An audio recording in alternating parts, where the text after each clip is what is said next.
Hello बच्चों, स्वागत है आप सभी का लेट्स डिस्कस में। इस वीडियो में हम लोग डिस्कस करने वाले हैं क्लास 10th, सब्जेक्ट होगा हमारा मैथमेटिक्स, वर्कशीट नंबर 92 और ये वर्कशीट है 18 फरवरी 2022। ठीक है, तो इस वर्कशीट में हम लोग रिवीजन करने वाले हैं हाइट एंड डिस्टेंस का।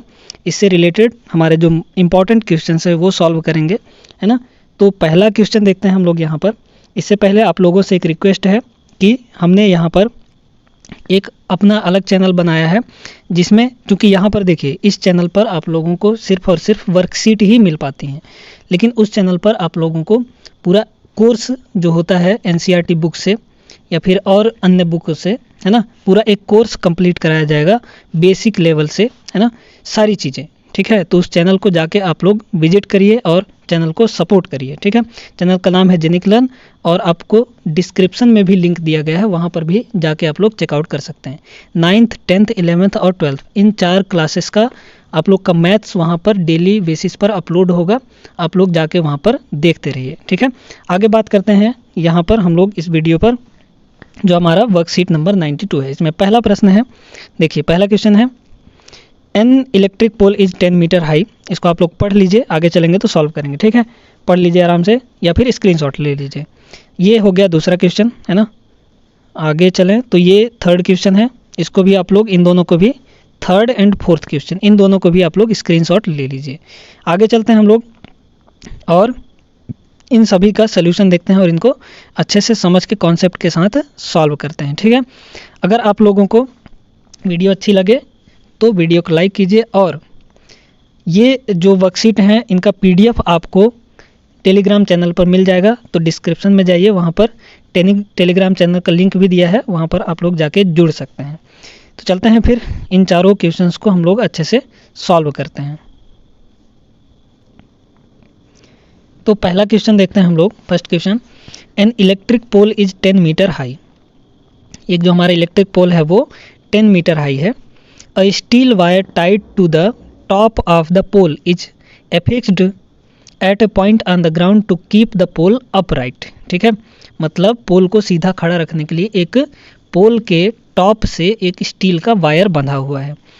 If the wire makes an angle of 45 degree with the horizontal through the foot of the pole, find the length of the wire। यहाँ पर देखिए क्वेश्चन में कह रहा है कि एक पोल है हमारे यहाँ पर, पोल को हमने ले लिया ए बी, ठीक है, और इसके टॉप से पॉइंट ए से एक तार बंधा हुआ है, एक वायर स्टील का, जो कि ग्राउंड पर पॉइंट सी पर बंधा हुआ है और हॉरिजॉन्टल के साथ एंगल कितना बना रहा है, 45 डिग्री का। ठीक है, तो बोला है इसमें कि जो लेंथ ऑफ वायर है, स्टील वायर, वो क्या होगी।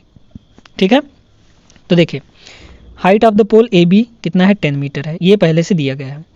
Late the length of the wire A C equal to L. हमने मान लिया कि इसकी जो लेंथ है वो कितनी है, एल मीटर है। ठीक है, अब आगे चलें। इस यहाँ पे क्या बना रहा है, एक राइट एंगल ट्रायंगल बना रहा है, तो ये हो गया A B C right angle triangle हमारा। तो ए बी अपॉन ए सी अगर करें, यानी परपेंडिकुलर बाई हाइपोटेनियस, तो क्या होगा, साइन 45 बनेगा, क्योंकि एंगल हमारा 45 डिग्री है। ठीक है, तो ए बी कितना है 10, ए सी हमने माना है एल, ठीक है, और साइन 45 का वैल्यू होता है 1/√2। तो यहाँ से अगर हम लोग इसको क्रॉस मल्टीप्लाई कर दें तो एल का मल्टीप्लाई इसके साथ और √2 का मल्टीप्लाई इसके साथ, यानी एल का वैल्यू कितना आ गया, 10√2 मीटर आ जाएगा। और यही क्या होना चाहिए, लेंथ ऑफ वायर यही होना चाहिए, क्योंकि हमने एल क्या माना था, लेंथ ऑफ वायर माना था। ठीक है, तो लेंथ की वायर की लेंथ कितनी आ गई, 10√2 मीटर आ जाएगी। ठीक है, फर्स्ट क्वेश्चन आई होप कि आप लोगों को अच्छे से समझ में आ गया होगा। आगे चलते हैं, सेकंड क्वेश्चन देखते हैं हम लोग। सेकंड क्वेश्चन भी ज़्यादा हार्ड नहीं है, आसान ही है, हो जाएगा आसानी से। क्वेश्चन है, a tree is broken by the wind, यानी एक पेड़ है जो हवा से टूट जाता है। The top struck the ground at an angle of 30 degree and at distance of 30 meters from the roots. ठीक है, दिया क्या है कि एक पेड़ जो है वो बीच से टूट जाता है और टूटने के बाद जो उसका टॉप है वो ग्राउंड पर कहीं टकराता है और 30 डिग्री का एंगल बनाता है।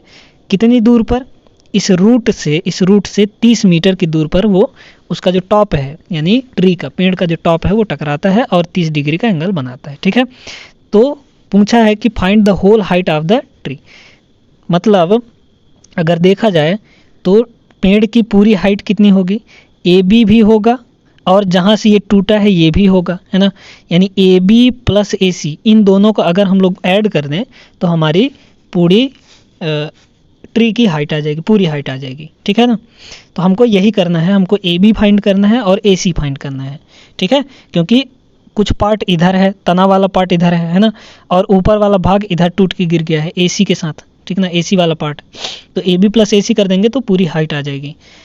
अब इसको सॉल्व करते हैं हम लोग, ठीक है। Tree breaks from a point A, यहाँ से मान लेते हैं कि यहाँ से टूट गया, and total length of the tree कितना हो जाएगा, A B plus A C हो जाएगा, A B plus A C. B C कितना है, 30 मीटर है, ठीक है। रूट से 30 मीटर दूर जाके उसका टॉप टकराया है। तो यहाँ पर देख पा रहे होंगे कि एक राइट एंगल ट्रायंगल बन रहा है ना। कौन सा triangle, right angle triangle A B C, ठीक है।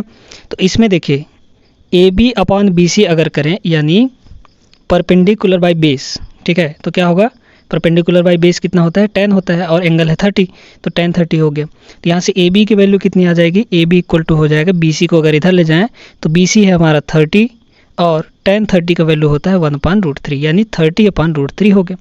अब इसी ट्रायंगल में अगर बात करें कि परपेंडिकुलर क्या होगा, ए बी होगा, और हाइपोटेनस हमारा ए सी हो जाएगा। तो परपेंडिकुलर बाई हाइपोटेनस अगर करते हैं तो साइन 30 होगा, ठीक है, क्योंकि एंगल 30 डिग्री है। तो यहाँ से हमको ए सी मिल जाएगा। ए सी कैसे मिलेगा, देखिए ए सी को यहीं पर रहने दो, ठीक है, मतलब ए सी को इधर ले जाओ और इस साइन 30 को इधर ले आओ, ठीक ना। तो ए सी इक्वल टू क्या हो जाएगा, ए बी, और नीचे आ जाएगा हमारा साइन 30। साइन 30 का वैल्यू आप लोग जानते हैं कितना होता है, 1/√2 होता है, और ए बी का वैल्यू हम लोग यहाँ पर निकाल चुके हैं। कितना निकाले हैं, 30/√3। तो 30/√3 ए बी का वैल्यू हो गया और साइन 30 का वैल्यू हो गया 1/√2, ठीक है। तो ये हो जाएगा 30/√3 और ये 1/2 ऊपर जाएगा तो 2 हो जाएगा, 2/1 हो जाएगा, ठीक है, यानी 60/√3 आ गया। तो ए सी का वैल्यू भी मिल गया हमको और ए बी का वैल्यू भी मिल गया। ए बी और ए सी को दोनों को ऐड कर देंगे तो टोटल हाइट मिल जाएगी, यानी total length of the tree मिल जाएगी, ठीक है। तो total length of the tree कितना होगा, A B upon A B plus A C हो जाएगा। ए बी है 30/√3, ए सी है 60/√3, दोनों को ऐड कर दिए तो 30 + 60 कितना हो जाएगा, 90/√3 हो जाएगा, ठीक है। अब इसको हम लोग रेशनलाइजेशन कर देते हैं, तो √3 और √3 का मल्टीप्लाई ऊपर और नीचे कर देंगे, तो 90√3 और √3 मल्टीप्लाई होकर 3 बन जाएगा, और 3 से ये 90 कैंसिल होकर 30 आ जाएगा, ठीक है। तो 30√3 आ गया। तो total length of the tree कितना होगा, 30√3 मीटर होगा। समझ में आ गया होगा। आगे चलते हैं हम लोग, क्वेश्चन नंबर 3 देखते हैं। क्वेश्चन नंबर 3 भी थोड़ा सा लेंदी है लेकिन हो जाएगा आराम से, ठीक है।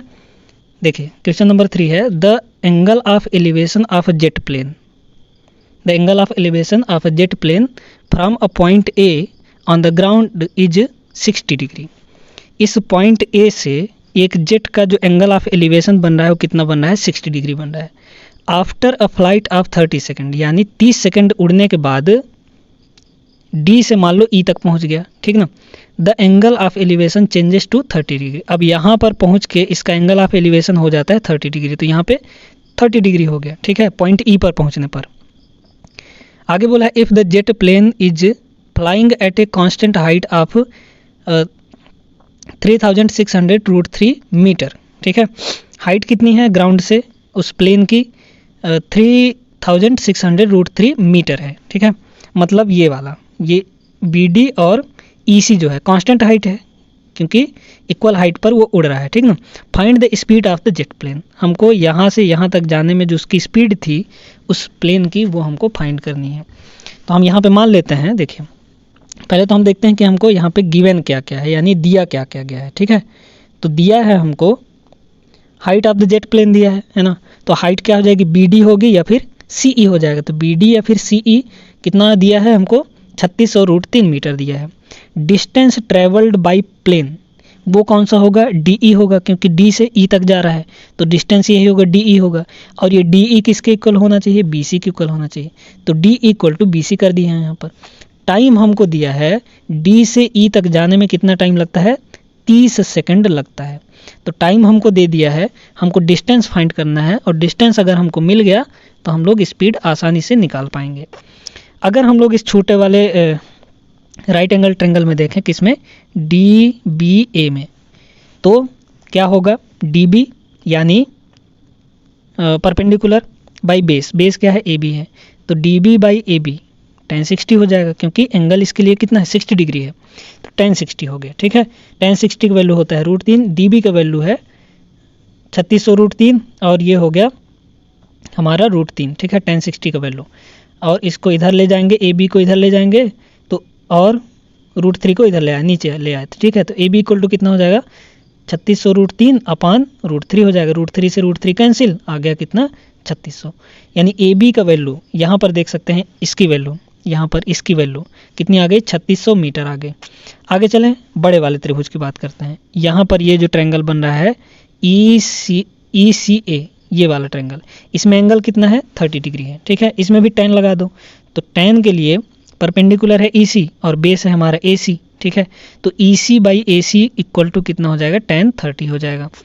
EC का वैल्यू, EC यानी CE जो हमारा हाइट था वो कितना है, 3600 √3 है, और अपॉन AC को ऐसे ही रहने दो क्योंकि AC हमको फाइंड करनी है, इक्वल टू tan 30 का वैल्यू 1/√3। ठीक है, क्या करिए, अब इसको क्रॉस मल्टीप्लाई कर दीजिए, तो AC इंटू 1 AC हो गया, और इसका मल्टीप्लाई इधर होगा, तो 3600 इंटू √3 √3 दोनों मिला के मल्टीप्लाई होके 3 हो गया। ठीक ना, क्योंकि √9 और √9 का वैल्यू कितना होता है, 3 होता है, और इन दोनों को मल्टीप्लाई किए तो आ गया हमारा 10,800 मीटर। यानी AC का वैल्यू आ गया कितना, 10,800 मीटर। यहाँ पर इसको देख पा रहे होंगे, ये टोटल आया 10,800, और AB जो आया था हमारा वो 3600 आया था।